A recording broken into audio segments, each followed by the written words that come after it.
Lawmakers from both parties are expressing outrage at the Chinese embassy. It's reportedly lobbying against a TikTok bill. Now, the bill would require TikTok to separate from its Chinese parent company ByteDance or else be banned from U.S. app stores.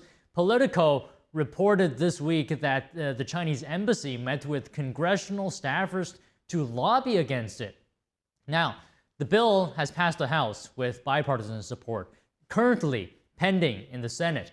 The House is expected to vote on an amended version Saturday.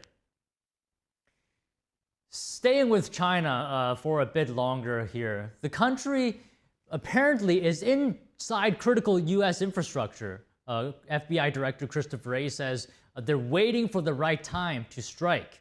NTD's Dave Martin has more.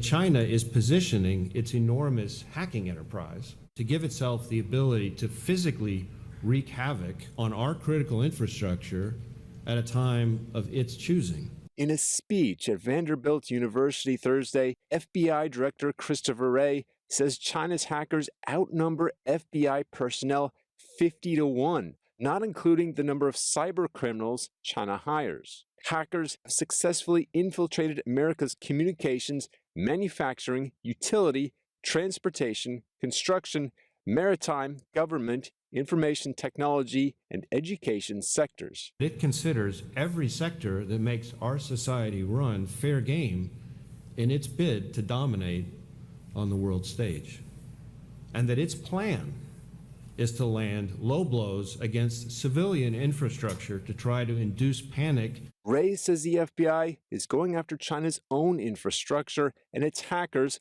along with everyone who works with them.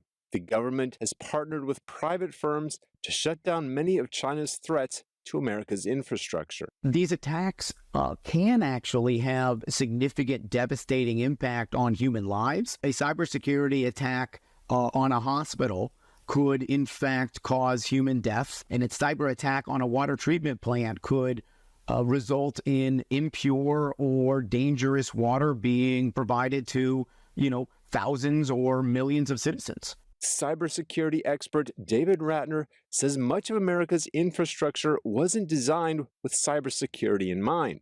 Systems are improving, but China is trying new ways to break in. China's embassy in Washington says some in the U.S. have been using origin tracing of cyber attacks as a tool to hit and frame China, claiming the U.S. to be the victim while it's the other way around. FBI Director Christopher Wray says hacking victims need to immediately contact the FBI because the FBI can gather key information from victims, then use that information to help them and prevent other attacks. This is Dave Martin for NTD News.